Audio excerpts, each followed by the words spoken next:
ಪಿತನ ಸುತನ ಮತ್ತು ಪವಿತ್ರಾತ್ಮರ ನಾಮದಲ್ಲಿ ಆಮೆನ್. ಪ್ರಭು ಕ್ರಿಸ್ತರಲ್ಲಿ ಆತ್ಮೀಯ ಸಹೋದರ ಸಹೋದರಿಯರೇ, ಈ ದಿನದ ಮುಂಜಾನೆಯ ಜೀವಸ್ವರ ಆದಿಕಾಂಡ 31ನೇ ಅಧ್ಯಾಯ ವಚನ 31ರ ಮೇಲ್ಪಟ್ಟು. ಇಲ್ಲಿ ನಾವು ವಿಶೇಷವಾಗಿ ನೋಡುವಂತದ್ದು ರಾಖೇಲಳ ಒಂದು ಜೀವನ. ರಾಖೇಲಳು ಯಾಕೋಬನಿಗೆ ಪ್ರೀತಿ ಮಾಡಿ, ಪ್ರೀತಿಯ ಹೆಂಡತಿ, ಆಕೆನ ಲವ್ ಮಾಡಿ ಆಕೆಗಾಗಿ ಇನ್ನೂ 7 ವರ್ಷ ಅಲ್ವಾ ಪ್ರೀತಿ ಇರುವಾಗ ಆ 7 ವರ್ಷಗಳು ಅವನಿಗೆ ಸುಲಭವಾಗಿ ಕಳೆದು ಹೋದವು ಎಂದು ಬೈಬಲ್ ಹೇಳುತ್ತೆ. ಸೊ ನಮಗೆ ಪ್ರೀತಿ ಇರುವಾಗ ಯಾವ ಕಷ್ಟವೂ ನಮಗೆ ಕಷ್ಟ ಅಂತ ಅನಿಸುವುದಿಲ್ಲ. ಓಕೆ, ಯಾಕೋಬನ ಪ್ರೀತಿಯ ಹೆಂಡತಿ, ಅಚ್ಚುಮೆಚ್ಚಿನ ಹೆಂಡತಿ ರಾಖೇಲಳು. ಅವಳ ಕುರಿತು ಸ್ವಲ್ಪ ಧ್ಯಾನಿಸೋಣ. ಆದಿಕಾಂಡ 31 ವಚನ 31. ಅದಕ್ಕೆ ಪ್ರತ್ಯುತ್ತರವಾಗಿ ಯಾಕೋಬನು, ನೀವು ನಿಮ್ಮ ಹೆಣ್ಣು ಮಕ್ಕಳನ್ನು ಬಲಾತ್ಕಾರದಿಂದ ಕಿತ್ತುಕೊಳ್ಳುವಿರಿ ಎಂದು ಭಯಪಟ್ಟು ಹೀಗೆ ಹೊರಟು ಬಂದೆ. ಆದರೆ ನಿಮ್ಮ ಕುಲದೇವರುಗಳ ವಿಗ್ರಹಗಳು ಯಾರ ಬಳಿಯಲ್ಲಿ ಸಿಕ್ಕುತ್ತವೆಯೋ ಅವನು ಸಾಯಲಿ. ನಮ್ಮ ಬಂಧು ಬಳಗದವರ ಎದುರಿನಲ್ಲೇ ನನ್ನ ಸೊತ್ತನ್ನು ಪರೀಕ್ಷಿಸಬಹುದು, ಅದರದಲ್ಲಿ ನಿಮ್ಮದೇನಾದರೂ ಸಿಕ್ಕಿದರೆ ಅದನ್ನು ತೆಗೆದುಕೊಳ್ಳಬಹುದು ಎಂದು ಹೇಳಿದನು. ಆ ಕುಲದೇವರುಗಳ ವಿಗ್ರಹಗಳನ್ನು ಕದ್ದವಳು ರಾಖೇಲಳೆಂದು ಯಾಕೋಬನಿಗೆ ತಿಳಿದಿರಲಿಲ್ಲ. ಯಾಕೋಬ ತನ್ನ ಮಾವ ಲಾಬಾನನ ಮನೆಯಿಂದ ಹೊರಟು ತನ್ನ ಸ್ವಂತ ನಾಡಿಗೆ ಹೋಗುತ್ತೇನೆ, ತನ್ನ ಅಣ್ಣ ಏಸಾವನನ್ನು ಕಾಣಬೇಕು, ನಾನು ಸ್ವಂತ ಊರಿಗೆ ಹೋಗುತ್ತೇನೆ ಎಂದು ದೇವರಿಂದ ಆಜ್ಞೆ ಬಂದಾಗ ಅವನು ಹೊರಟು ಬರುವಾಗ ತನ್ನ 2 ಹೆಂಡತಿಯರು, ದೇವರು ಕೊಟ್ಟಂತ ಆಸ್ತಿ ಪಾಸ್ತಿ, ದನ ಕರು ಕುರಿಗಳು, ಮಕ್ಕಳು ಎಲ್ಲವನ್ನ ಕರೆದುಕೊಂಡು ಅವನು ಹೊರಟು ಬರುತ್ತಾನೆ. ಈ ಸಮಯದಲ್ಲಿ ಅವನ ಮಾವ ಲಾಬಾನನು ಅವನನ್ನ ಬೆನ್ನತ್ತಿ ಓಡಿ ಬರುತ್ತಾನೆ. ಬೆನ್ನತ್ತಿ ಬಂದು, ನನಗೆ ಹೇಳದೆ ಕೇಳದೆ ಯಾಕೆ ಹೊರಟು ಬಂದೆ? ನೀವು ಬರುವಾಗ ನನ್ನ ಕುಲದೇವರುಗಳನ್ನ ನೀನು ಕಳ್ಳತನ ಮಾಡಿ ಬಂದಿದ್ದೀಯಾ ಅಂತ. ಆದರೆ ಯಾಕೋಬ ಇಸ್ರಾಯೇಲ ಎಂದು ಎನಿಸಿಕೊಂಡಿದ್ದ, ದೇವರ ಮಗನಾಗಿದ್ದ. ಅವನು ಅನ್ಯ ದೇವರುಗಳನ್ನ ಆರಾಧನೆ ಮಾಡ್ತಾ ಇರ್ಲಿಲ್ಲ. ಇಲ್ಲಿ 2 ಅಂಶ ನಾವು ನೋಡ್ಬೇಕಾಗುತ್ತೆ. ಸೊ ಅವನು ಹೇಳ್ತಾನೆ, ಅವನಿಗೆ ತನ್ನ ಹೆಂಡತಿ, ಮುದ್ದಿನ ಹೆಂಡತಿ ರಾಖೇಲಳೆ ಅವುಗಳನ್ನ ಕದ್ದು ತಂದಿದ್ದಾಳೆ, ಕಳ್ಳತನ ಮಾಡಿದ್ದಾಳೆ ಎಂದು ಗೊತ್ತಾಗದೆ ಅವನು ಹೇಳುತ್ತಾನೆ, ನನ್ನ ಬಳಿಯಲ್ಲಿ ನನ್ನ ಕುಟುಂಬಸ್ಥರು ಯಾರಾದರೂ ಆ ವಿಗ್ರಹಗಳನ್ನ ಕದ್ದಿದ್ದೆ ಆದರೆ ಅಂತವರು ಸಾಯಲಿ, ನೀವು ಪರೀಕ್ಷೆ ಮಾಡಿಕೊಳ್ಳಿ ಎಂದು ಮಾತನ್ನ ಹೇಳಿಬಿಡುತ್ತಾನೆ ಅವನಿಗೆ. ಆದರೆ ಇಲ್ಲಿ ರಾಖೇಲಳು ತಂದೆ ಮನೆಯಿಂದ ಹೊರಟು ಬರುವಾಗ ಅಲ್ಲಿದ್ದ ಚಿನ್ನ, ಬೆಳ್ಳಿ ಅಥವಾ ಬಂಗಾರದ ವಿಗ್ರಹಗಳನ್ನ ಕಳ್ಳತನ ಮಾಡಿ ಕದ್ದು ಮುಚ್ಚಿ ತೆಗೆದುಕೊಂಡು ಬಂದಿರುತ್ತಾಳೆ. ನೋಡಿ, ರಾಖೇಲಳು ಅಬ್ರಹಾಮನ ಮಗ ಇಸಾಕ, ಇಸಾಕನ ಮಗ ಯಾಕೋಬ. ಅಬ್ರಹಾಮನು ದೇವರಲ್ಲಿ ಬಂದ ಮೇಲೆ ತನ್ನ ಸ್ವಂತ ನಾಡು, ಬಂಧು ಬಳಗ, ಪೂರ್ವಜರ ಆಚಾರ ವಿಚಾರ ಎಲ್ಲವನ್ನು ಬಿಟ್ಟು ಯೇಸುವಿನಲ್ಲಿ ಅಂದ್ರೆ ಸರ್ವೇಶ್ವರನಲ್ಲಿ ಸುನ್ನತಿ ಮಾಡಿಸಿಕೊಂಡು ಹೊಸ ಸೃಷ್ಟಿಯಾಗಿ ಮಾರ್ಪಾಡಾದ. ಕರೆಕ್ಟ್ ಅಲ್ವಾ? ಸೊ ಅವನ ಮಕ್ಕಳು ಸಹ ಸರ್ವೇಶ್ವರನನ್ನೇ ಆರಾಧನೆ ಮಾಡುತ್ತಿದ್ದರು. ಆದರೆ ಇವನ ಹೆಂಡತಿ ವಿಗ್ರಹಗಳನ್ನ ಆರಾಧನೆ ಮಾಡುವ ಅನ್ಯ ಸ್ತ್ರೀಯಾಗಿದ್ದಳು ಸಹ.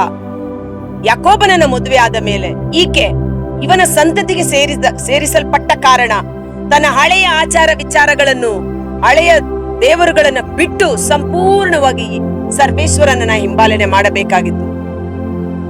ಆಕೆ ಹಾಗೆ ಮಾಡದೆ ಅವುಗಳನ್ನ ಕದ್ದು ತಂದಿದ್ದಳು.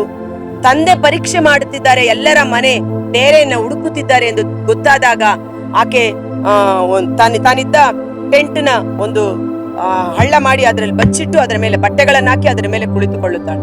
ಅಪ್ಪ ಅವಳ ಟೆಂಟ್ಗೆ ಬಂದು ಕೇಳ್ಬೇಕು, ಅಪ್ಪ ಒಳಗಡೆ ಬರಬೇಡ, ನಾನು ಮುಟ್ಟಾಗಿದ್ದೇನೆ. ಹೆಣ್ಣು ಮಕ್ಕಳು ಮುಟ್ಟಾದಾಗ 7 ದಿನ ಹೊರಗಡೆ ಇರಬೇಕು, ಯಾರ ಸಂಪರ್ಕವೂ ಇಲ್ಲದ ಕಾರಣ ಆತನು ಆ ಟೆಂಟ್ ಅನ್ನ ಪರೀಕ್ಷೆ ಮಾಡದೆ ತಂದೆ ಹೊರಟು ಹೋಗುತ್ತಾನೆ. ಇಲ್ಲಿ ರಾಖೇಲಳು ಮೊಟ್ಟ ಮೊದಲು ಸರ್ವೇಶ್ವರನನ್ನ ಆರಾಧನೆ ಮಾಡುವ ಯಾಕೋಬ ಇಸ್ರಾಯೇಲನನ್ನ ಮದುವೆಯಾಗಿದ್ದರೂ ಸಹ ತನ್ನ ಹಳೆಯ ಸ್ವಭಾವವನ್ನು, ಹಳೆಯ ದೇವತೆಗಳ ಒಂದು ಕಾರ್ಯಗಳನ್ನ ಅವಳು ಬಿಟ್ಟು ಬಿಡದೆ ಹಳೆಯ ಜೀವನದಲ್ಲಿ ಭಾಗಿಯಾಗಿದ್ದಳು ಎಂಬುದು ಸ್ಪಷ್ಟವಾಗುತ್ತದೆ. 2ನೇಯದಾಗಿ, ಆಕೆ ತಂದೆಗೆ ಹೇಳದೆ ಆ ವಿಗ್ರಹಗಳನ್ನ ಕದ್ದು ತಂದಿರುವುದು ಇನ್ನೊಂದು ಪಾಪವಾಯ್ತು. ಇದೆರಡೂ ಮಾಡಿದ್ದರೂ ಸಹ ತಂದೆ ಬಂದು ಕೇಳುವಾಗ, ಅಪ್ಪ ನಾನೇ ತೆಗೆದುಕೊಂಡು ಬಂದೆ, ದಯವಿಟ್ಟು ಕ್ಷಮಿಸು ಎಂದು ಪಾಪವನ್ನ ಮುಚ್ಚಿಡದೆ ಬಹಿರಂಗಗೊಳಿಸಿದ್ದೆ.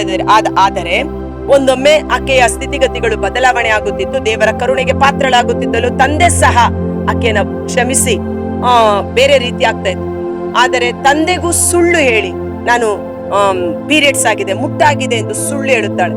ಸೊ ಹೀಗೆ ಪಾಪದ ಮೇಲೆ ಪಾಪ ಮಾಡಿ ಆಕೆ ಆ ವಿಗ್ರಹಗಳನ್ನೇ ತನ್ನ ಬಳಿ ಉಳಿಸಿಕೊಳ್ಳುತ್ತಾಳೆ. ಇದ ಕಾರಣ ಆಕೆಗೆ ಅನೇಕ ವರ್ಷಗಳು ಮಕ್ಕಳಾಗಲಿಲ್ಲ. ನಾನು ಮುಟ್ಟಾಗಿದ್ದೇನೆ ಎಂದು ತನ್ನ ಗರ್ಭಕ್ಕೆ ಸಂಬಂಧಪಟ್ಟ ಸುಳ್ಳನ್ನ ಹೇಳಿದ ಕಾರಣ ಅನೇಕ ವರ್ಷಗಳು ಆಕೆಗೆ ಮಕ್ಕಳಾಗಿರೋದಿಲ್ಲ. ತನ್ನ ಅಕ್ಕ ಲೇಯಳಿಗೆ ಮಕ್ಕಳ ಮೇಲೆ ಮಕ್ಕಳು, ಗಂಡು ಮಕ್ಕಳು ಹುಟ್ಟುತ್ತಾ ಇರ್ತಾರೆ, ದಾಸಿಯರಿಗೆ ಹುಟ್ಟುತ್ತಾರೆ. ಈಕೆ ಹೋಗಿ ಗಂಡನ ಬಳಿ ಜಗಳ ಮಾಡ್ತಾಳೆ, ನನಗೆ ಮಗು ಬೇಕು ಕೊಡು ಎಂದು. ಗಂಡ ಹೇಳ್ತಾನೆ, ನಾನೇನು ದೇವರೋ, ನಿನಗೆ ಮಗು ಕೊಡಲು ಹೋಗು, ದೇವರಲ್ಲಿ ಪ್ರಾರ್ಥನೆ ಮಾಡು ಎಂಬುದು. ಸೊ ಅನೇಕ ವರ್ಷಗಳು ಬಂಜೆತನದಿಂದ ಅವಳು ನರಳಾಡ್ತಾ ಇದ್ದಾಳೆ. ಹಾಗೂ ಈಗೂ ಅವಳು ಗರ್ಭಿಣಿಯಾದಾಗ ಜೋಸೆಫ ಮೊದಲನೇ ಮಗು, ಎರಡನೇ ಮಗು ಪ್ರಸವ ವೇದನೆಯಲ್ಲಿ ಅವಳು ಮರಣವನ್ನ ಅಪ್ಪುತ್ತಾಳೆ. ಕಷ್ಟಪಟ್ಟು ಯಾತನೆಗೊಳಗಾಗಿ ಆ ಪ್ರಸವ ವೇದನೆಯಲ್ಲಿ ಅವಳು ಮರಣವನ್ನೇ ಅನುಭವಿಸುತ್ತಾಳೆ. ಸೊ ಇದು ರಾಖೇಲಳು ನಮಗೊಂದು ನಿದರ್ಶನವಾಗಿದ್ದಾಳೆ.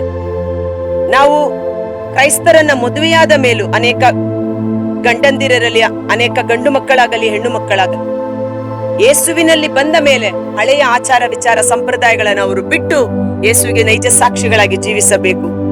ಎರಡನೇದಾಗಿ ಕಳ್ಳತನ, ಮೂರನೆಯದಾಗಿ ಆ ವಿಗ್ರಹಗಳ ಮೇಲಿರುವ ದುರಾಸೆ, ನಾಲ್ಕನೆಯದು ಸುಳ್ಳು. ಆ ಒಂದು ಪಾಪದ ಸಂಬಳ ಅವರನ್ನ ಬೆನ್ನತ್ತಿ ಬರುತ್ತದೆ. ಈ ರಾಖೇಲಳ ಒಂದು ಜೀವನ ಅಂತ್ಯ ಬಹಳ ಕಠಿಣವಾಗಿ, ಘೋರವಾಗಿ, ಸಣ್ಣ ಪ್ರಾಯದಲ್ಲಿ ಆಕೆ ತನ್ನ ಜೀವನವನ್ನು ಕೊನೆಗಾಣಿಸುತ್ತಾಳೆ. ಆದ ಕಾರಣ ಎಚ್ಚೆತ್ತುಕೊಳ್ಳೋಣ. ಇದು ನಮ್ಮೆಲ್ಲರಿಗೂ ನಿದರ್ಶನವಾಗಿರಲಿ, ಸತ್ಯಕ್ಕೆ ಸಾಕ್ಷಿಯಾಗಿ ದೇವರ ಮಕ್ಕಳಾಗಿ ನಾವು ಜೀವಿಸುವ ಕೃಪೆ ನಮ್ಮೊಬ್ಬರಿಗೆ ಲಭಿಸಲಿ. ಕರ್ತರಾದ ಯೇಸುವೇ, ಮುಂಜಾನೆ ಜೀವಸ್ವರವನ್ನು ಆಲಿಸುತ್ತಿರುವ ಪ್ರತಿಯೊಬ್ಬ ಸಹೋದರ ಸಹೋದರರ ಕುಟುಂಬಗಳು ನಿಮ್ಮ ಕರಗಳಿಗೆ ಸಮರ್ಪಿಸುತ್ತೇನೆ. ವಿಗ್ರಹಾರಾಧನೆ ಮಾಡಬಾರದು, ಅಂತವನು ಶಾಪಗ್ರಸ್ತನು. ಕಳ್ಳತನ ಮಾಡಬೇಡಿ, ಸುಳ್ಳು ಹೇಳಬೇಡಿ. ಇಂದು ಅನೇಕ ವಿಧವಾದ ಪಾಪದ ನಿಮಿತ್ತ ನಮ್ಮ ಶಾರೀರಿಕವಾಗಿ, ಮಾನಸಿಕವಾಗಿ, ಆತ್ಮಿಕವಾಗಿ ನಷ್ಟ, ಸೋಲು, ಕಷ್ಟ, ರೋಗ ಬಾಧೆಗಳಿಗೆ ಒಳಗಾಗಿರುವ ಈ ಸಮಯದಲ್ಲಿ ಆ ರಾಖೇಲಳಂತೆ ಪಾಪವನ್ನ ಮುಚ್ಚಿಡದೆ ಯಾರು ಪಾಪವನ್ನ ಬಹಿರಂಗವಾಗಿ ಅರಿಕೆ ಮಾಡುತ್ತಾರೋ ಆಗ ನಂಬಿಗಸ್ತರು, ನೀತಿವಂತರು ಆದ ದೇವರು ಅವರ ಸಕಲ ಪಾಪಗಳನ್ನು ಕ್ಷಮಿಸಿ ಅವರನ್ನು ಆಶೀರ್ವದಿಸುತ್ತಾರೆ. ಪಾಪವನ್ನ ಮುಚ್ಚಿಟ್ಟುಕೊಂಡಾಗ ನಮಗೆ ಮುಕ್ತಿ ಸಿಗುವುದಿಲ್ಲ, ನಾವು ಕರುಣೆಗೆ ಪಾತ್ರರಾಗುವುದಿಲ್ಲ.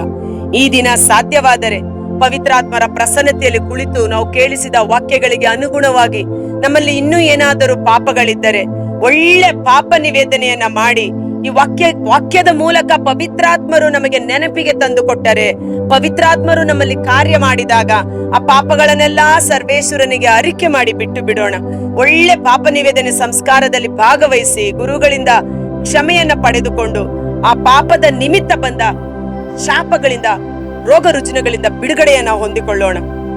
ಆ ಪಾರ್ಶ್ವ ರೋಗಿಯ ಪಾಪಗಳು ಕ್ಷಮಿಸಲ್ಪಟ್ಟಾಗ ಅವನು ಪೂರ್ಣ ಸೌಖ್ಯವನ್ನು ಪಡೆದುಕೊಂಡ ರೀತಿಯಲ್ಲಿ, ಓ ಪರಿಶುದ್ಧಾತ್ಮರೇ, ನಿತ್ಯ ಸಹಾಯಕರೇ, ಪಾಪದ ಪ್ರಜ್ಞೆಯನ್ನು, ಪಾಪದ ಅರಿವನ್ನ ಉಂಟು ಮಾಡುವ ಆತ್ಮರೇ, ನಮ್ಮ ಹೃದಯವನ್ನ ಪರಿಶೋಧಿಸಿ, ನಮ್ಮ ಜೀವನವನ್ನ ಪರಿಶೋಧಿಸಿ. ನನ್ನ ಹೃದಯದಲ್ಲಿ ಕೇಡು ತುಂಬಿದೆಯೇ? ನನ್ನ ಜೀವಿತದ ಮಾರ್ಗ ತಪ್ಪಾದ ದಾರಿಯಲ್ಲಿ ಹೋಗುತ್ತಿದೆಯೇ? ಓ ಪರಿಶುದ್ಧಾತ್ಮರೇ, ನನ್ನನ್ನು ಪರಿಶೋಧಿಸಿ ನನ್ನ ಜೀವವು ಜೀವಾಳವು ಮಾರ್ಗದರ್ಶಕರು ಆಗಿದ್ದು ಸತ್ಯದ ಪದದಲ್ಲಿ ನಮ್ಮನ್ನು ಮುನ್ನಡೆಸಲ್ಪಡುವಂತೆ ಯೇಸುವಿನ ಅದ್ಭುತಕರವಾದ ನಾಮದಲ್ಲಿ ಪ್ರಾರ್ಥಿಸಿ ಬೇಡಿ ಹೊಂದಿಕೊಳ್ಳುತ್ತೇವೆ. ಆಮೆನ್.